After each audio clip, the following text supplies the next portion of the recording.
क्यों लोग इस रहस्यमय जगह पर दिन में भी आने से डरते हैं? क्यों इतनी बड़ी इमारत की छत बनाने में रुकावटें आई? क्यों माँ अपने बच्चों को यहाँ भेजने से डरती है? क्यों इस इमारत का नाम सुनते ही बड़े बूढ़े की आंखों में आंसू आ जाते हैं? कौन यहाँ सालों से दबे हुए खजाने की रक्षा करता है? आखिर क्या हुआ था सालों पहले? क्या रहस्य है इस रहस्यमय स्थल का? क्या इस स्थल में भूत है?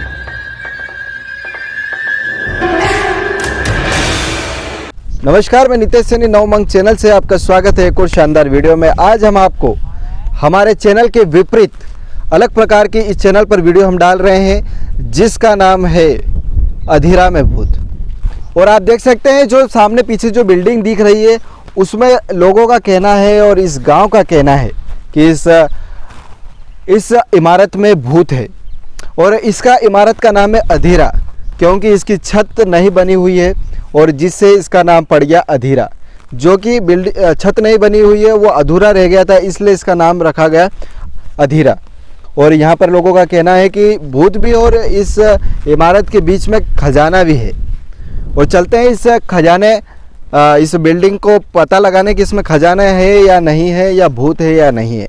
और हम हर बार वीडियो के स्टार्टिंग में आपने जो अच्छी कमेंट की है, बड़ी कमेंट की, उनका नाम लेते हैं, लेकिन इस वीडियो में हम अंत में आपको बताएंगे कि किन्होंने अच्छी और बड़ी कमेंट की है। तो चलिए चलते हैं अधीरा की ओर।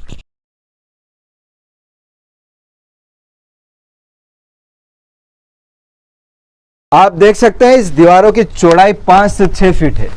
ये यहाँ से शुरू होती है और इसके पीछे की साइड भी इतना ही हिस्सा छुटा हुआ है जितना यहाँ आगे की तरफ छुटा हुआ है। आप देख सकते हैं ऊपर की तरफ कितने सुंदर तरीके से बनाई गई है। एक मकान को तैयार होने में 5 से 6 महीने लग जाते हैं या सालों भी लग जाते हैं, लेकिन एक रात में इतनी बड़ी इमारत खड़ी करना अपने आप में बहुत बड़ी बात है। और ये जो इमारत है उसके 4 दरवाजे हैं, पहला ये, दूसरा ये और तीसरा ये, जो कि पूरे एक डिजाइन से बने गए हैं। और चौथा दरवाजा ये है। ये चारों दरवाजे एक ही डिजाइन से बनाए गए हैं। और इतनी बड़ी इमारत की ऊंचाई लगभग 15-16 फीट है। और इतनी बड़ी इमारत देख सकते हैं आप कितने सालों पुरानी है। और इस गांव का ये भी कहना है कि इन चारों दीवारों के बीच में यहाँ पर खजाना है। कुछ सालों पहले कुछ लोग इस खजाने की खोज में निकले भी थे, परंतु उन दिनों के बाद वो लोग दिखाई नहीं दिए। जब से इस गांव में एक डर सा भर गया है कि यहाँ पर भूत का साया है। यहाँ पर रात होते ही कोई लोग आसपास नहीं दिखते और दिन में भी लोगों का कहना है कि यहाँ से आवाज़ें आती है या कुछ चीखने की आवाज़ आती है। और आप देख सकते हैं कि इस दीवारों के बीच में, जो कि 5 से 6 फीट ये दीवार है, और उसके बीच में से चढ़ाव दिए गए हैं। और इतनी ऊंचाई है चढ़ाव की कि जाने में भी डर लग सकता है। ये देखिए, आप ऊपर आ सकते हैं तो आप देख सकते हैं कितनी ऊंचाई है इन चढ़ावों की। आइए आप देखिए, इतना सुंदर नज़ारा है, फिर भी यहाँ लोग आने से डरते क्यों हैं ये तो हमें भी नहीं पता। और आप देख सकते हैं कितना सुंदर नक्काशी दी गई है चारों दीवारों पर। और आप देख सकते हैं कितनी सुंदर और कितनी मोटी मोटी इसकी दीवारें हैं, जो कि पुराने ज़माने में ही बनाई जाती थी। और इसके पत्थर आप देख सकते हैं किस प्रकार से बनाए गए। और एक चढ़ाव इस तरफ है और एक चढ़ाव उस तरफ है। आप आइए, आगे आइए, देख लीजिए, दोनों के बीच में चढ़ाव है। एक इस दीवारों पे है और एक उस दीवार पे है। और इतनी मोटी मोटी दीवार और इतनी सुंदर दिखाई दे रही है। और आप उस तरफ देखेंगे तो उस तरफ पहाड़ी है, पहाड़ी दिखाई देगी आपको, जो कि इस इमारत के चारों ओर फैली हुई है। और जानते हैं पूरी खबर, पूरी जानकारी इन गांव के कुछ बड़े बुजुर्गों से और अभी नौजवान युवकों से। तो चलिए चलते हैं। सालों पुरानी ये बिल्डिंग इमारत यहाँ पर खड़ी हुई है, तो और बिना छत की है। तो ये इसका रहस्य क्या है और ये किस वजह से यहाँ पर बनाई गई थी? ये सन 1857 के अंदर जो वो आया था, युद्ध हुआ था यहाँ इसके मैदान में, हमारे नसीबपुर साथ में, उसके गांव में भी, और हमारी सीम के अंदर बहुत भारी युद्ध हुआ था। अच्छा। तो इस तनातनी जब चल रही थी उस टाइम यहाँ तोपखाना बनाने के लिए इस साइट को मंजूर किया गया था।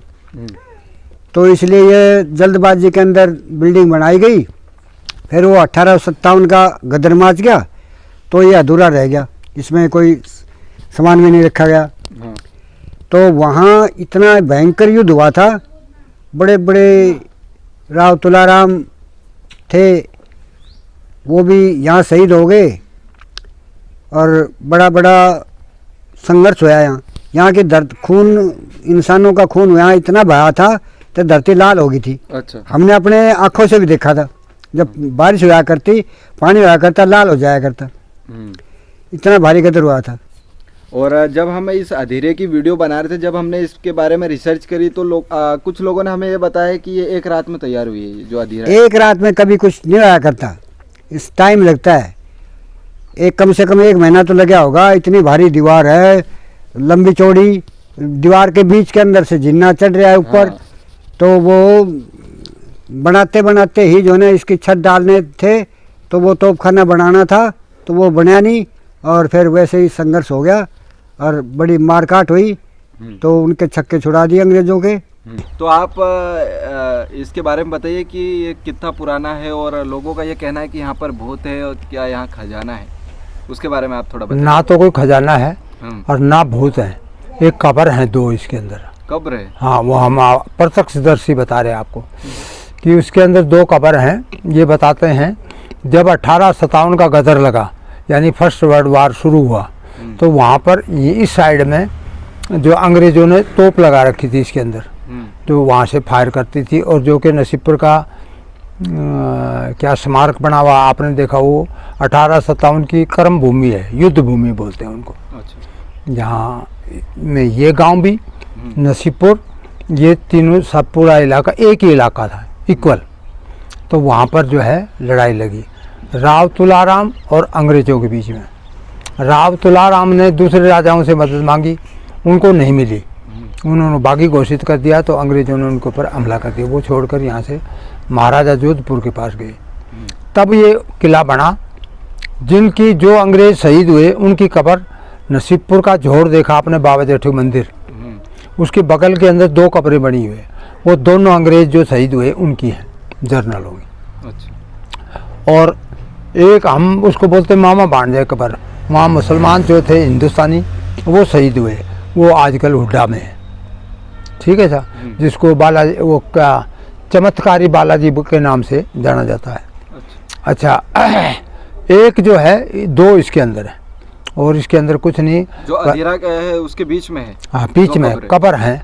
और उसके बाद देखिए आप उत्तर साइड में 2 हॉल हैं, देखोगे आप जाकर, अब तो शायद किसी ने बंद कर दिए होंगे, नहीं तो उस साइड में हॉल है, उसके अंदर से देखो कब्र आपको दिखाई देंगी। अच्छा। और इस गांव का और बाहरी लोगों का कहना है कि इस गांव के जो अधीरा बना हुआ है वहाँ पर भूत है और रात को अनेक प्रकार की आवाज़ें आती है। तो ये बात कहाँ तक सही है या कहाँ तक गलत है, आप थोड़ा उस पर प्रकाश डालिए। देखो, ये तो हमारे जन्म से पहले का बना हुआ है, और बताते हैं कि ये हमारे बुजुर्ग ये मुसलमानों ने बनाया हुआ है, मुसलमान टाइम उनके टाइम का बनाया हुआ है, और बोलते हैं कि एक रात में बनाया हुआ है पूरा, एक रात में जितना पूरा 4 दीवारें उसकी वो बनाया गया था। और जो ये बच गया था इसलिए इसका नाम अधूरा मतलब। अच्छा, ये अधूरा रह गया था इसलिए अधीरा नाम रखा गया। सर, आप इस गांव में बचपन से रह रहे हैं? हाँ बिल्कुल। जैसे अपन कुछ कहानियां सुनते हैं बचपन से लेकर कि कोई खजाना ढूंढ रहा है, फिल्म देखते हैं कि खजाना ढूंढने गए किसी इमारत पर, पुरानी बिल्डिंगों पर, पुराने जंगलों पर, घरों पर, ऐसे वो ढूंढने जाते हैं। तो लोगों का कहना है, इस गांव का भी कहना है कि इस इमारत के बीच में खजाना है। तो आप जब छोटे थे तो आपने कभी ट्राई किया था खजाना ढूंढने के लिए? नहीं, काफ़ी लोगों ने बताया है, कई आए हैं, कोई मशीनों से भी चेक किया है, हमने भी पहले बचपन में कुछ आते थे, करते थे कोशिश खजाने के लिए। तो ऐसे बताते हैं, पर आज तक तो किसी के हाथ लगा नहीं। अच्छा, पर वैसे बताते हैं यहाँ कुछ है। अच्छा, मशीनों से चेक कर रहे हैं? हाँ, मशीन लेके आते हैं लोग, कई बार आते हैं। हाँ, और वो आते हैं पर वो बाद में दिखते नहीं। मुझे तो क्योंकि जब छोटे थे, जब जाते थे, जब मतलब वहाँ पे मतलब घूमने के पर्पज़ से जाते थे, जैसे हमारे भाई साहब थे उनके साथ, तब हमने ये देखा कि वहाँ पे वो है क्या बोलते हैं अंदर सीढ़ियाँ हैं और मतलब तो ऐसा कुछ उसके ऊपर छत नहीं थी बस ये। बाकी अभी रिसेंटली अभी हम ये चार, क्योंकि उससे कम यहाँ रहते नहीं थे, तो अभी रिसेंटली आए हैं तो पता चला कि ये 1857 का जो रिवोल्ट हुआ है उसमें अंग्रेज़ों ने बनाया था। तो भैया आप ये बताइए कि जैसे आप बचपन से इस गांव में रह रहे हैं, तो बड़े बुजुर्ग होते हैं जो पुरानी स्थल होते हैं, पुराने मकान होते हैं, या कोई भी अनेक कहानियाँ सुनाते हैं, तो आपको इस इमारत की कहानी भी सुनाई गई होगी बचपन में, या अभी भी लोगों का कुछ कहना होगा कि इस इमारत में भूत है या कुछ आवाज़ें आती है, तो आपका क्या कहना है, यहाँ पर आवाज़ें आती है या भूत है कुछ? नहीं, ऐसा कुछ भी नहीं है। यहाँ पे बड़े बुजुर्गों से सुना तो है कि यहाँ पे भूत है, लेकिन ऐसा यहाँ पे कुछ भी नहीं है। यहाँ पास में पहाड़ है, हाँ। और पीछे झाड़ियाँ है, जो जंगल है, यहाँ से जानवरों की पक्षियों की आवाज़ आती है, जिसके कारण लोगों में भय बना हुआ है। और यहाँ का एक महत्वपूर्ण बात यह है कि इस पहाड़ के पत्थर भी नहीं है, पत्थर भी दूर से लाए गए थे। अच्छा, जो उसमें अधीरा में लगे हाँ। हुए दूर से लाए गए? बड़े सपाटे, यहाँ तो गोल मटोल ऐसे वैसे पत्थर है, हाँ। उससे चिनाई अच्छी नहीं होती। ये तो जिस दिन से हमने होश संभाला है ना, उस दिन से इतना का इतना ही खड़ा है, एक पत्थर भी ये नहीं उखड़ा। अच्छा। उतना का उतना ही खड़ा है, कम से कम 100 साल तो हो लिए। और वो उसकी बिना छत से बना हुआ है, तो सभी कहते हैं कि एक रात में बनाया गया इसलिए अधूरा रह गया। हाँ, बना बोलते थे ऐसे, एक दिन एक रात में बनाया गया। अच्छा। क्यों, ब्रिटिश गवर्नमेंट का टाइम था, पब्लिक बनाती थी, हाँ। फोर्स बनाती थी, फोर्स ने बनाया हुआ। और फोर्स जो कंस्ट्रक्शन करती है वो रात को ही करती है, दिन को नहीं करने देता है दुश्मन। अच्छा। और वो बिना उसकी है, छत की है? बिना छत के। अभी तक तो भाई हमने तो हमारे पापा से सुना, हमारे पिताजी भी 85 ईयर्स के होकर मरे हैं, और वो मरे हैं 90 में। ठीक है। और हम भी आज 80 साल का मैं भी हो चुका हूँ, मैं पेंशनर हूँ, 80 साल की मुझे पेंशन मिल रही 80 एज पर। तब भी हमने तो ऐसा कोई चमत्कार नहीं देखा, वहाँ जोत निकलती हो, आवाज़ आती हो। हम रहे भी हैं, सोए भी हैं, बचपन भी वहाँ, हाँ बचपन भी गुजरा हमारा वहीं। ये मुसलमानों के द्वारा बनाया गया था? नहीं, हिंदू और मुसलमान दोनों साथी थे, साथ थे। हाँ, पहले के? हाँ। अच्छा। 1947 तक जब हिंदुस्तान आज़ाद हुआ, जब भी साथ थे। अच्छा। तो ये मुसलमानों का बंटवारा तो फिर बाद में हुआ था, 47 के बाद में। पहले तो मिलकर लड़ा करते अंग्रेजों के साथ में। अच्छा। अंग्रेजों के साथ मिलकर लड़ा करते बड़े। वो मुस्लिम भी भाई, अब्दुल कलाम आज़ाद, और ये हाँ सही है, बलि दी है उनने। कि अधीरा किस स्थान पर है? पहले तो ये हिंदुस्तान में, हाँ ये बात। फिर हरियाणा स्टेट में, हाँ। फिर महेंद्रगढ़ डिस्ट्रिक्ट में, महेंद्रगढ़ डिस्ट्रिक्ट के अंदर नारनौल तहसील में। हाँ। नारनौल तहसील से यहाँ नसीबपुर के साथ में लगता है, यहाँ हरी पंचायत, उसमें धानीकरा रोड, वहाँ पहाड़ के अंदर बनाया गया था। तो अधीरे में भूत वाली अफवाह गलत साबित हुई। तो पहले नंबर पर है प्रेम वास्कले, इनका हम धन्यवाद देते हैं कि इन्होंने हमारे चैनल पर कमेंट की है। और दूसरे नंबर पर है ट्राइबल जोन ब्लॉग्स, इन्होंने भी हमारे चैनल पर अच्छी और बड़ी कमेंट की है, और ये हमारे चैनल पर लगातार कमेंट्स करते रहते हैं। और तीसरे नंबर पे है रानू लवर्स, ये भी हमारे वीडियोस पर कमेंट करते रहते हैं। और चौथे नंबर पर है भूरा सोलंकी, इनका भी धन्यवाद देते हैं जिन्होंने हमारे चैनल पर कमेंट किए। और आप भी चाहते हैं आपका नाम आए हमारी अगली वीडियो में, तो लगातार कमेंट करते रहिए। धन्यवाद, फिर मिलते हैं एक नई वीडियो के साथ, तब तक के लिए बने रहिए हमारे चैनल से।